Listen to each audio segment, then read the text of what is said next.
looking at ahead of what Creativeverse can be, ultimately it's a renaissance for creatives to be able to be business owners. I think that's ultimately what the goal is and what it will be and continue to be. And people will see it for that and flock to it. I think where things are going in the future is learn what you're scared and afraid to death to learn. It's a better time now to become an entrepreneur than any other time ever. Yes. Because you have so many tools.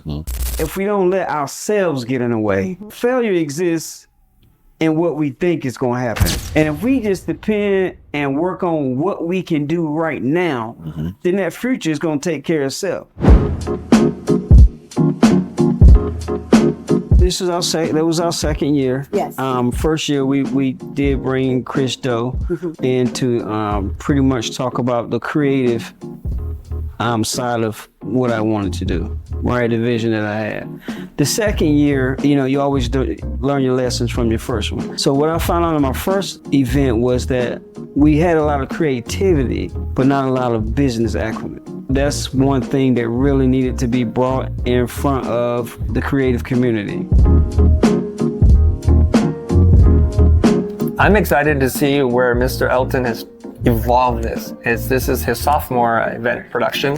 And so I've already seen multiple things that he's done better. And so I love seeing how he's serving his community. And I want to do everything I can to support it. So I'm here for that reason. Well, I think it's a big time for creativity. What is the customer trying to do? If they could wave a magic wand, what do they wish they could achieve? And then how can we help them get that result without just using time? Just keep learning, keep exploring, stay curious. Curiosity and empathy as a designer. Empathy meaning that you know who you're designing for and you consider them every step of the way. I like to be in environments where there are creative and interesting people, and there are a lot of those type people here. You learn from those folks, and sometimes you teach folks. So I just like to be in that environment. And we have a lot of amazing, great speakers, amazing podcasters like yourself, amazing media room, you and John, and he just a lot of amazing going on. But for me, the main thing is the person-to-person connection, right? The connections that we are making in order to grow business.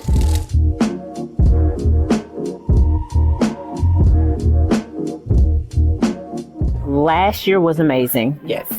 For up-and-coming creatives, just listen and absorb the information. Take notes.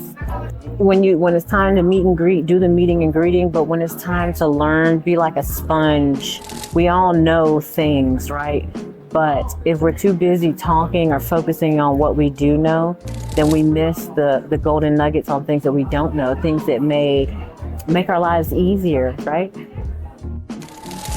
want to go first, please? I'm just really excited to get to see Chris Doe speak. He's got a great mind and lots of good stuff to say. So that one, and then all of the other speakers that I had not been familiar with up until this point. Like, we just came out of Sarah Wilder's talk, and that was so good. So really just all of everything that is available that I don't know what it is yet, sponging that up and really just getting as much out of it as I can.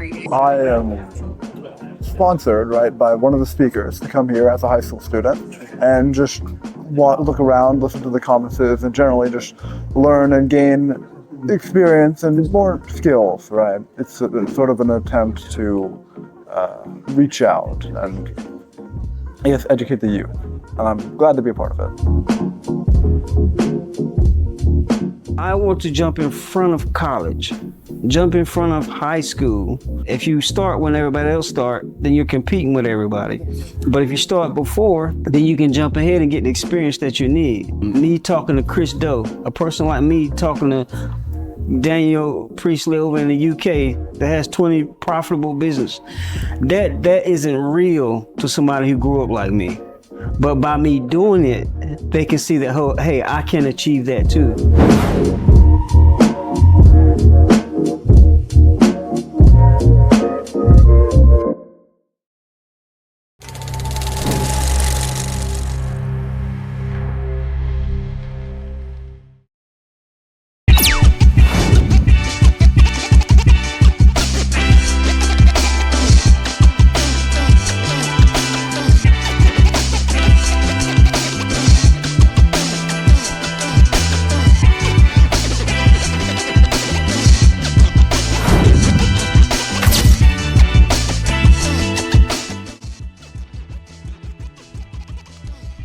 We are back to Faith and Flow. I am one of your moderators, Kimberly McGee, and I am here with the handsome, intelligent, and sharp Mr. Houston.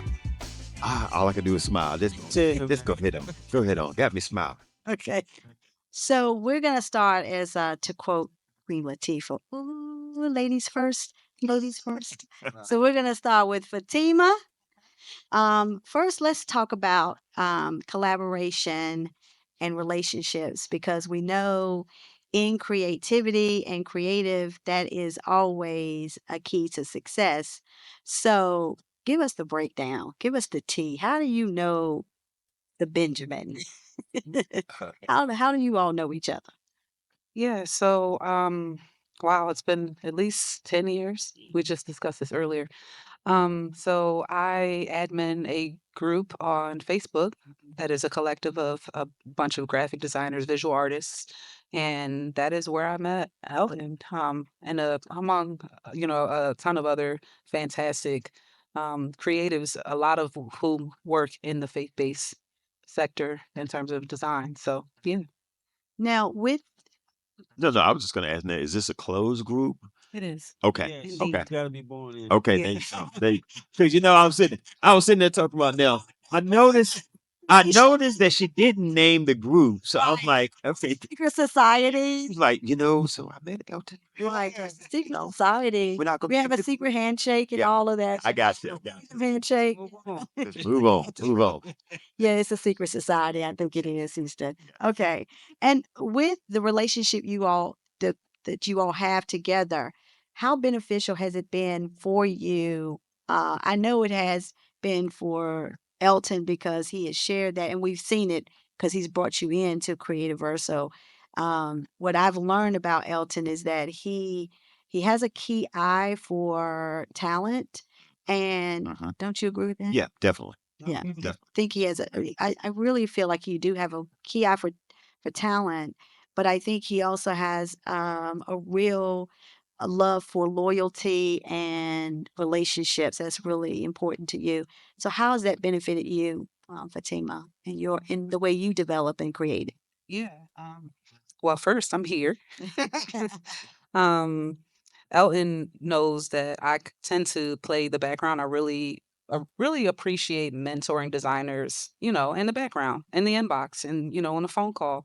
I'm not, really a big promoter of myself when it comes to design. But platforms like these really do help, spread, the education around design and what benefits design has. So I really do appreciate. I just feel like I am, immensely blessed by the relationship of Elton. He pushes me, he pushes other creatives to kind of, push themselves forward and present what they have, because the value of what creatives possess is really important. And their insight it really does matter. Yeah. So yeah. Yeah.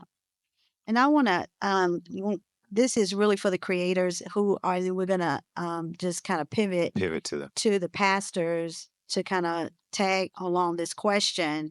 From a creative standpoint, musicians included, as creators, what do you wish pastors really understood about your work, especially when it comes to I know the answer to that. No. especially when there seems to be, or they say that there's nothing in the budget, or there is a very thin budget, but there is the need and there's a specific drive to deliver specific aesthetics, meaning that they want to bring in people, they need to promote a particular night. What would you say, Michael? Let's start with you. I mean, you might have to rob Peter to pay Paul at this point. I just feel like, no, I'm playing. But I guess speaking even to what Bishop said about foundation, even when it comes to balancing how to divvy around, whether it be finances, resources, all of those things in order to effectively build, whether it be the worship department, the church, all those things. I work with a corporate cover band as well, and they always say, "Listen, I'd rather you spend big now rather than trying to spend small and suffer consistently or later." Right. And sometimes I feel like well, pastors tend to put the creative side, whether it's music, even graphics, all those things, they put that on the low end of the totem pole, and then get upset when it's No results. underproduced, Yeah. no results or lack of thereof, because whoever you have in place weren't given the proper tools or resources to do it. Even down to something as little as, okay, you might not have the greatest singers in the world, but why not bring someone in to help train them, to Right. help teach them, develop them in order to get to the point that you want your church to get to? Right. Because everybody's not coming to your church. Everybody's not coming to, you know, you're not gonna. I use him as a perfect example. You're not gonna get a Jonathan Nelson to come to your church and be a member. Everybody's not gonna have that.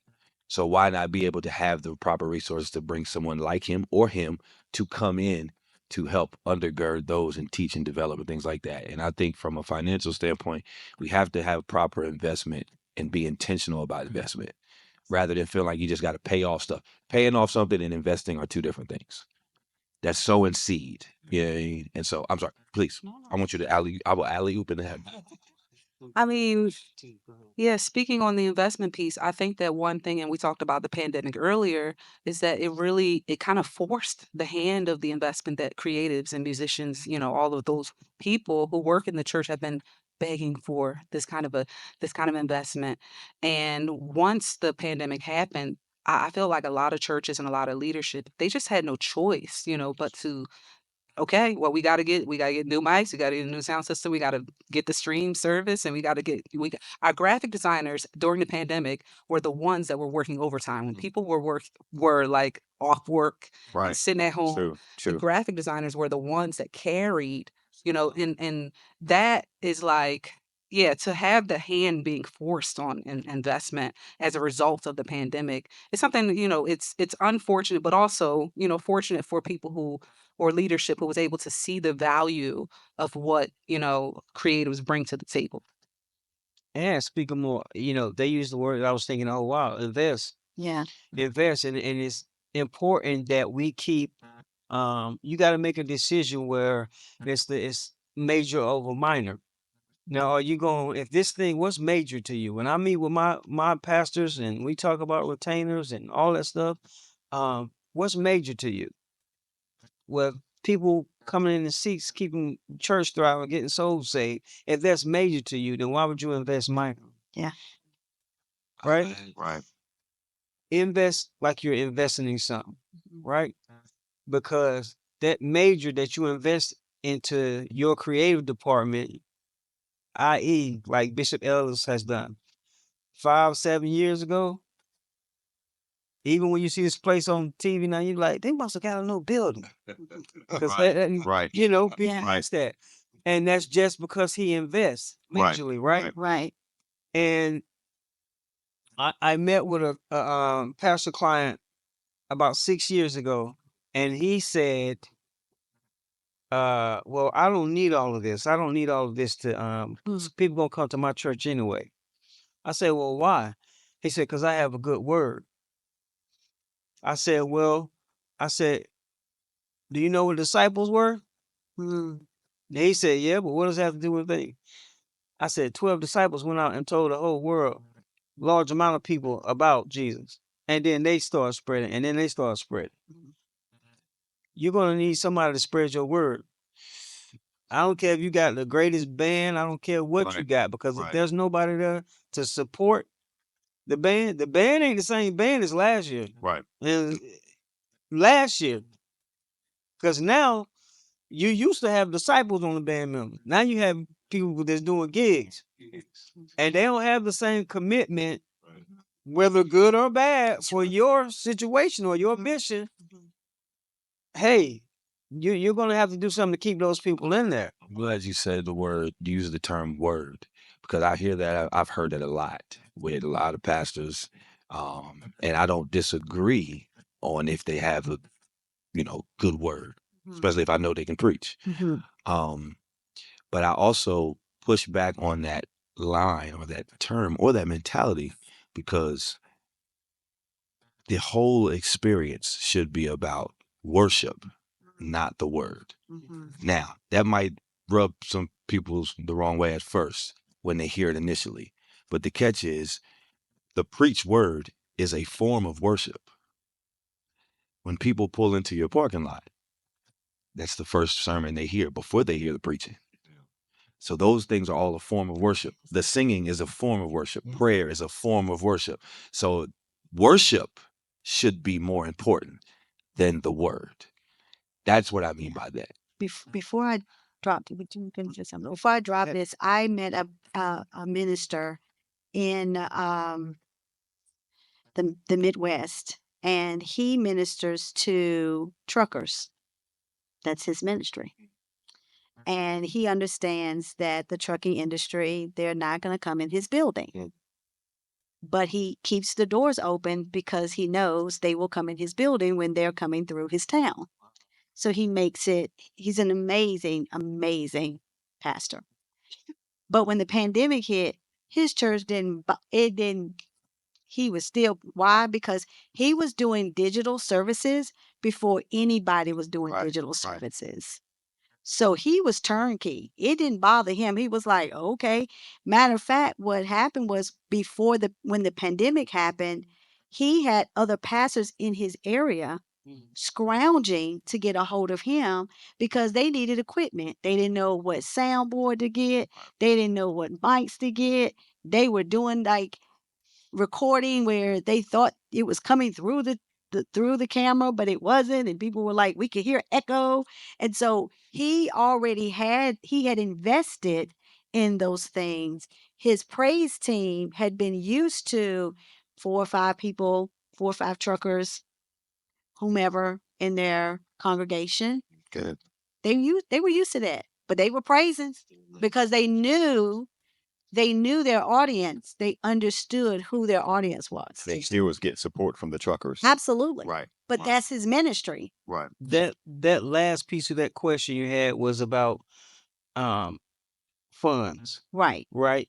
So I think and my pastor, Lamont Cooper, has been like for the last 19 years or so has been a unicorn of so many pastors I come in contact with of understanding the value. Yes. And we can give the price of everything. We can give the price of cameras, computers, but the value of all of that is worth way more than whatever little $100,000 that costs. Right? Yes. So it's important that if you are, and this what a lot of people talk about tomorrow is finding systems and processes where you're able to afford somebody. You're able to have a conversation with somebody and say, "Hey, I can't pay you $400 or $500 a Sunday, but this is what we can stay steady on through the month, Right. and let's grow with it." And is that what Faith and Flow is all about? Just That's what that you have the knowledge, faith. information. If you have the faith in the flow, whatever you want, it'll flow. Yeah. Okay. Good. Yeah, because that particular pastor had another pastor come in and look at his building and say, "Man, why are you spending all this money on all this equipment? This is crazy. You ain't got but 5 people in here." Right. This is before the pandemic. But he told me, he said, but those same pastors that criticized him, because he upped his game every year. He was he loved gadgets, but he said that was one of the things that he was critical. Man, you spending too much money on lights and stuff. But he knew his audience. He wanted to give his audience the very best. Right. Right. He said, Christ, I'm going to deliver the word and the worship in a way that you get excited. So he would have truckers redo that whole route just to come to his church. Right. I think we're putting a lot of focus on pastors understanding the value of creatives.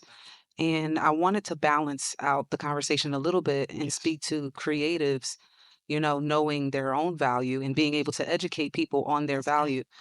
For example, we're talking about streaming in the pandemic, and I came to my pastor. My pastor had just bought this 12 disc copier thing, right? Yes. It Yes. looks like it looked like a server, like a Yep. file cabinet. Yes. And I was like, we're not, the pulse isn't on that anymore. We're not doing that anymore. Now, I was well ahead of the curve. I didn't know what was coming, but because had an investment of upskilling and I believe myself to be a lifelong learner, that I was able to present that information to my pastor. He wasn't with it at first. He was just like, well, he didn't say this to me, but in the back of his head, it's like, well, if I don't, if I start streaming, then people aren't going to be coming anymore. That was 2019. When was the pandemic? 2020. So he had eventually said, you know what, I think we should do it. And I think it's not just for him to have kind of like, just randomly, magically, whatever, understood the value of these things, but having people in place who are on the pulse and are growing and are educating themselves, and then making sure that they educate people, who are around them about what's available to them in terms of tools and solutions. Michael, you going to say something? I would say, yeah, it's to add to that. I think we, as the creatives, have to have the intuitiveness to be willing to learn. So that way we're able, whether it be ahead of time or when the time is right, to present this idea to our pastors to where collaboration is understood.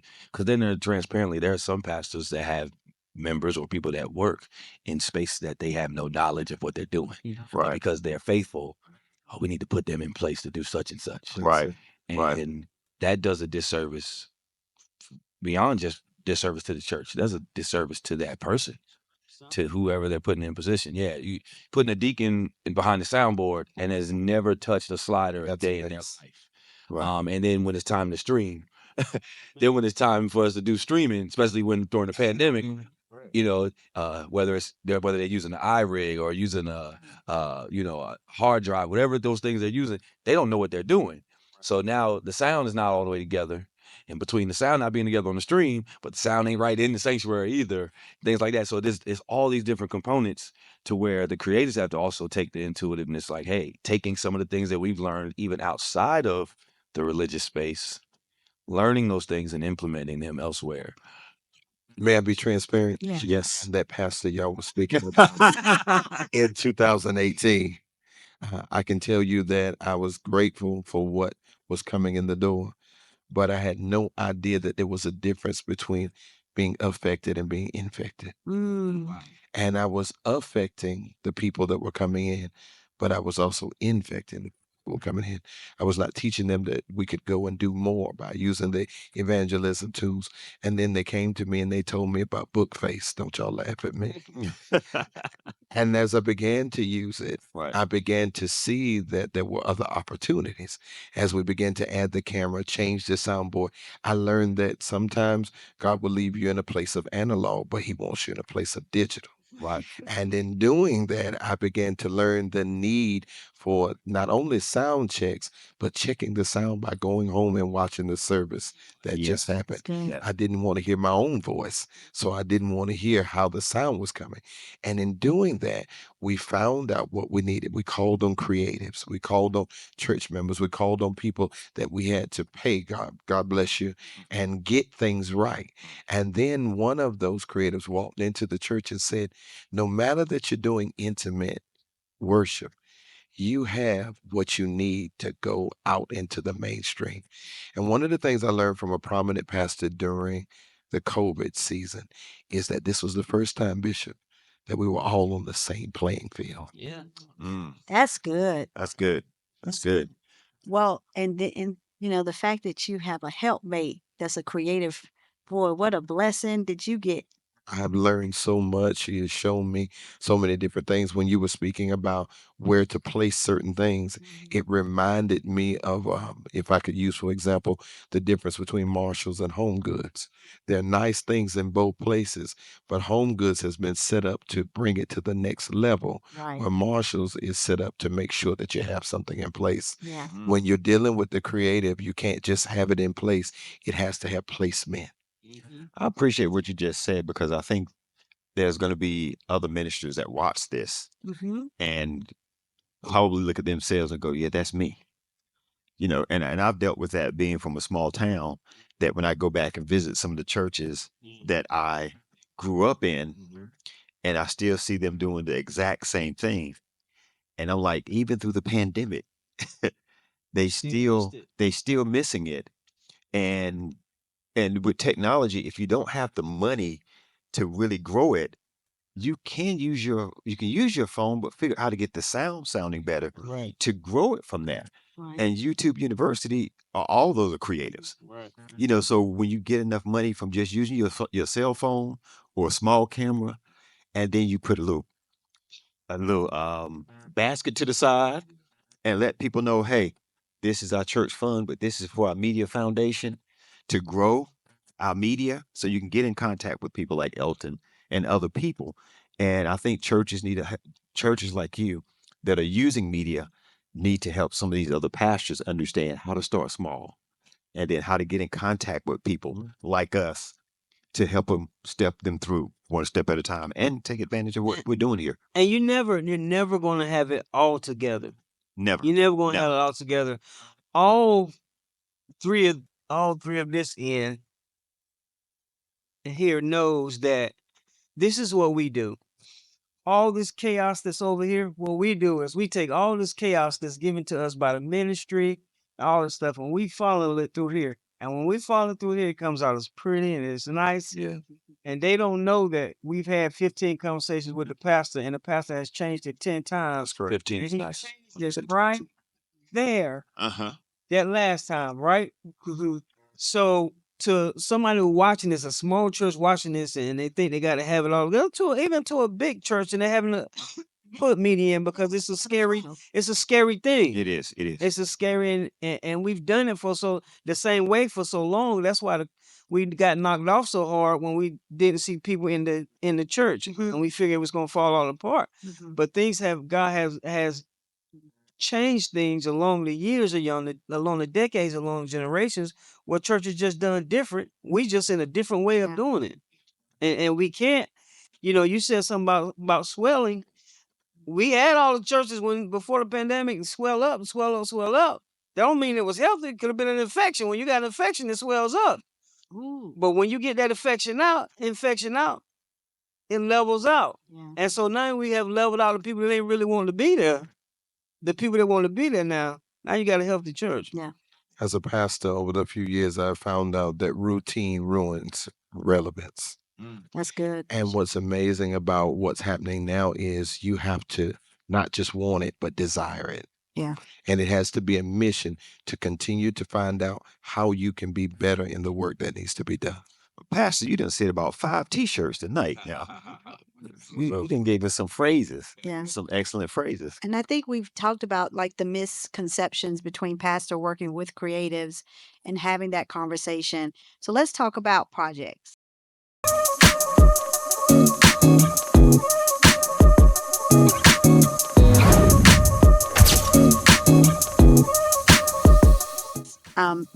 And I'm going to talk to Michael, because I do agree with you about worship, because when I'm traveling and I'm getting on, if I look at a service and the worship is horrible, I'm switching. The sound is bad and the worship is bad. And before the pastor even go, I'm like, let me go to another YouTube page. I am so not into that space because I'm creating that space in my hotel room. So that worship space has got to be on key for me to be in that holy of holy space so I can prepare myself for the pastor's word that's coming forth. So let's start with you. What exciting projects are you working on that really could impact the church using your creativity? And here's the kicker to it. Do you think it could be controversial? Do you worry about that, or do you not care? I'm gonna answer backwards. I don't care. Okay. I honestly, a lot of times I never care. I love the Lord in church. I'm a worship pastor, all those things, but I'm also a street dude first. So I never really, a lot of times I don't care. Always intentional about being controversial. Sometimes I plan, like, how can I step on somebody's toes? Like, I know I'm going to make someone uncomfortable, because the catch is when you make someone uncomfortable, they're either going to retreat or they're going to change. So the uncomfortable or the uncomfort actually helps and sometimes heals. Yes. Yes. So yeah. But as far as projects per se, one specific, something God gave me a few years ago when I was serving at a church here in the area called the Summit Church. I was there for 9 years. During that time, because they had at the time they only had 12 campuses. Now I think they have 14 or 15. And me being the central worship pastor at the broadcast campus and seeing the goods and the unfortunates at all the other campuses. Me, I'm a worship pastor. I know I can sing, I can do all those different things, but I love to teach. I love to, if I can, kind of like Fatima, if I can teach somebody something and then stand in the background and watch it be executed, Feels good. it's a win. It's okay. Yeah. And even in the aspect of worship, with choirs or praise teams, the band, this and that. So God gave me something some years ago with the volunteers at that church, because in a church like that, it's a volunteer culture. You ain't have a bunch of paid musicians. Most of them were members. We had brain surgeons who play guitar just as a hobby, and they serve faithfully. That's a sidebar. So the thing was, I love that they were willing to do it, but they didn't have the resource to elevate and develop their skills. So God gave me something called Worship Boot Camp. And really, it was just a factor where I'm able to instruct and encourage and empower all of those, whether they're getting paid or if they're volunteers at a local church, to be able to get better and improve what they do, just to sharpen their iron, squeeze out whatever I can. So that's one of the projects God's given me to do now that I'm no longer there, but still at other churches, because I want to be able to open this to all ministries.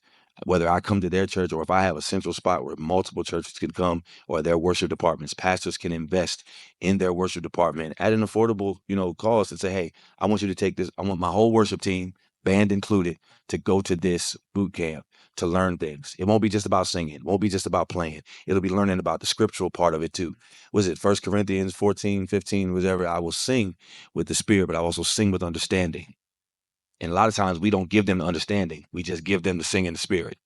Good. That's good. That's why I've done this. So that's something God gave me, and I'm still working out a lot of different things on how to implement it and make it a big thing. This is one of the first time I'm talking about it publicly per se. Timing is everything. Yeah, and doing that, and in the midst of that, still working on my projects that God has given me, musical projects, production, and even from that aspect when it comes to churches and the production side, because everything has to work together, even down to, and I'm gonna give this because I want somebody else to go. I would invite some pastors or preachers to also start inviting and telling their worship team what they might be preaching ahead of time. Reason being, because the word, this is how it all works together. Mm-hmm. If the worship team is singing, leading up to what the word is going to be, the word is being going forth throughout the whole service. Praise the Lord. So we're all saying the same message. I don't want to sing, I will win, and then the preacher saying, I will lose, or get your, Right. you got to die before you do something else. You know what I'm saying? Right. Yeah. Saying two different things, but then all saying we're trying to get to God. So those are different things that God has given me, just I love it. get that correlation and collaboration between the creatives and the pastors. That's great. So worship boot camp, man. Go ahead. Yeah, so one of the things that I'm working on, first time I'm talking about it in public, is aligning technology with, the faith-based sector. Now, from my particular angle, and I know that's what we're talking about for the most part, but I work in corporate. I'm a product designer, which is a user experience designer. We have a bunch of different methodologies in terms of our approach to design. And a lot of that considers the person that we are intending to serve and getting as much data on them as possible and making all the decisions based off of who we're serving. And I want to bring that methodology to the church, into the way in which we approach, like, for example, and I don't know if you know this, but there's a industry called service design. Service design is the industry that controls what you see when you walk in Target and the flow of traffic. And they use user research to make those determinations of, how old are the people who are going there? Who's the target market for Target? And they place those things very strategically throughout. Banks use the same thing. It's a flow of traffic thing. So I want to apply that kind of methodology to the church. It might solve a lot of problems like accessibility, when you're dealing with older members of your like just some things that we have a lot of blind spots when we don't talk to people. We're like, oh, God gave this to me. God gave this, and I do understand that, but I think sometimes we use that and we weaponize the concept of God talked to me and he only said that to me. You know what I mean? So there's that weaponization of like, you can't box with God. So if I told you that God said it, then you don't have any input. And I think that hearing from the people directly that you serve is literally what my job is from 9 to 5. And that's so valuable when you're building anything.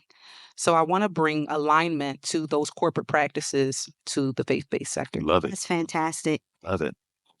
Bishop. Currently, we're working with a project that we call the People's Pastor. There's so many people who will never step foot back in the church, as we all know. And so, what I'm doing is through broadcasting and visitation, through the digital streams of going to Zoom and WebEx, I'm spending 15 minutes each week with that person in worship, even though I'm not a singer, in word, even though I'm trying my best to preach.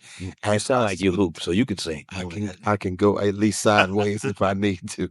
And so spending that 15 minutes so that they still are under covering and still in the unction of God, because so many people have just been tossed to and fro. And we need people to get into alignment.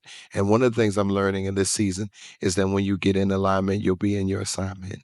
And so that's one of the things we're doing. We're also partnering with the simplicity of the word, reading scripture and just placing it on a prayer line with us so that they can hear the word and then the word can be heard, because the word is a lamp unto our feet and a light to our path. And sometimes in this type of geographical place we're in, we need to see the word and feel it too. That's good. So that's what we're doing. Bishop Ellis. Project that I'm working on is a little different. What I'm doing is gravitating to the youth and getting them more involved with ministry, because the creativity, they have it. I'm going to stick to the foundation and teach foundational truth with their creativity. Love it. Yes. I'm going to stop where I want to preach, y'all. Love it. Love it. Love it. Love it. Absolutely love it. What you got going on? A couple of things, Insight TV, I've been doing it for a while, and God is kind of pivoting that a little bit, where I want to do more interviews of pastors, of creators, of people that are doing things in the community. I love communication. So I want to be able to sit down, do some interviews, either at their church or their festival and events. I just became part of something called Greater Wave Radio, which is a gospel radio station with like hip hop music, dealing with the gospel music. And that is something I'm going to start getting these people involved, and Fatima to help with the website, and NC Church News. I mentioned that to a long time ago, even before the pandemic, that let me know that I slept on it. NC Church News is where I wanted to have a website you can go to that you can find several different churches in your community. I want to be able to know what's going on at your church, and his church, and your church, all in one location. So if I want to go to an event or that church service or that pastor's anniversary, I know it. So God is bringing that back for me to do that and find people to invest in it and to take it to another level. That's great. Elton, thank you so much for bringing us all together. Always. What we know, we've got this project, Creativeverse 2025 is coming up. We've got Faith and Flow tomorrow. It's free for everyone to come to participate. If you registered early, you get a breakfast. If you didn't, you get blessed. Okay. Thank you. And nonetheless, you're still welcome to come. But let's talk about what you got coming on and what's next for you. When I first started out this, I wanted to make a difference. Where I've made a difference in helping people propel themselves from where they were. What I'm doing in the future is advocating for people that grew up like me, that are introverts. They don't come out of their shell until it's time for them to show their brilliance, to show their genius, to let those talents speak for them, and to kind of like Bishop said, let them know if you're in this arena, the faith-based arena, know that if you're under a pastor and you're working in your church, to have that understanding of, one, what the business of the church is, because the business of the church is very important, and the spirituality of the church. We can do all of this stuff and be who we are and have we can have rock star status on the outside and all stuff, but still understand that you have a pastor. Whatever you do, whatever you post, how you live, all of that attaches to that pastor. And whatever you do, he says the same thing you saying. Right? So to understand, not only, okay, I said a while ago, if a pastor wants 10 changes, well, grow enough to, on that 5th change, you can say, Pastor, my speak freely. I think this, I think that. So teaching honor and restoring honor, restoring maturity, and restoring professionalism. Because we've lost that to our pastors, and now we've treating them like all of us are giggers. Right? And sometimes, most of the time, that man or that woman has taught us how to fix our lives 10 times over. We just hadn't listened. Come on now. They don't have to preach another sermon ever again. You just didn't apply what they taught. And if you had, you'd probably be further than what you were. Exactly. Right? In your business, in your lifestyle, all of that. So I look to teach people full circle. Let's have the thing full circle so nobody has to go home Sunday angry at this person, that person. But if you had a disagreement, this is how we settle it. Amen. I think that's it. That's good. Great. Well, thank you for the opportunity, Elton, for having me. Houston, thank you for No worries. being my co-conspirator in all of this conversation. No worry. No worry. Bishops, we thank you. Bishop Ellis, thank you for opening sir. your door, allowing us to have this candid conversation. I knew this was an amazing creative church because you've got sound filters on the wall so that the sound would bounce off and be echoed. So I knew you already knew how to be creative. Michael, thank you. Continue to break the heavens with your sound, brother. Let the earth, I know it, the matrix right here, the sound matrix right here. Fatima, continue to be that woman we need, that voice. Elton, continue to be the creative ant that you are. Thank you so much. I'm Kimberly McGee. And I'm Houston Vines. And this is Creativeverse, Faith and Flow. We will see you again very soon. Take care. God bless. Sure.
Looking at ahead of what Creativeverse can be, ultimately it's a renaissance for creatives. Be able to be business owners.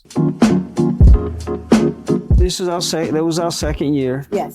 First year we did bring Chris Doe in to pretty much talk about the creative side of what I wanted to do, right? The vision that I had. The second year, you always learn your lessons from your first one. So what I found out in my first event was that we had a lot of creativity, but not a lot of business acumen. That's one thing that really needed to be brought in front of the creative community. I'm excited to see where Mr. Elton has evolved this.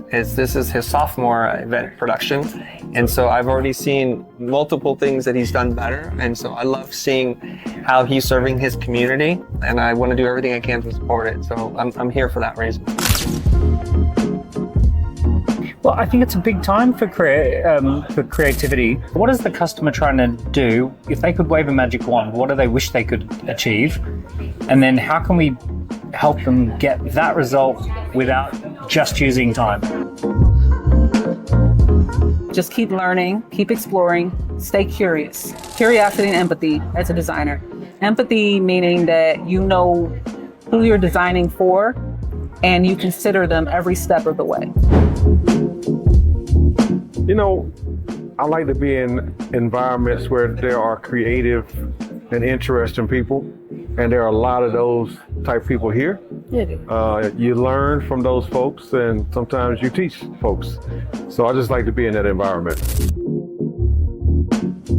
And we have a lot of amazing, great speakers, amazing podcasters like yourself, amazing media room, you and John, and he just a lot of amazing going on. But for me, the main thing is the person-to-person connection, right? The connections that we are making in order to grow business. You know, we have brand standards here at Red Hat, right? But sometimes we gotta like remix the brand a little bit. Last year was amazing. Yes. For up-and-coming creatives, just listen and absorb the information. Take notes. When it's time to meet and greet, do the meeting and greeting, but when it's time to learn, be like a sponge. We all know things, right? But if we're too busy talking or focusing on what we do know, then we miss the golden nuggets on things that we don't know, things that may make our lives easier, right? Please. I'm just really excited that you get to see Risto speak. He's got a great mind and lots of good stuff to say. So that one, and then all of the other speakers that I had not been familiar with up until this point. Like we just came out of Sarah Wilder's talk, and that was so good. So really, just all of everything that is available that I don't know what it is yet, sponging that up and really just getting as much out of it as I can. I am sponsored, right, by one of the speakers to come here as a high school student and just look around, listen to the conferences, and generally just learn and gain experience and more skills, right? It's sort of an attempt to reach out and, I guess, educate the youth. And I'm glad to be a part of it. I want to jump in front of college, jump in front of high school. If you start when everybody else start, then you're competing with everybody. But if you start before, then you can jump ahead and get the experience that you need. Me talking to Chris Doe, a person like me talking to Daniel Priestley over in the UK that has 20 profitable business. That isn't real to somebody who grew up like me. But by me doing it, they can see that, hey, I can achieve that too.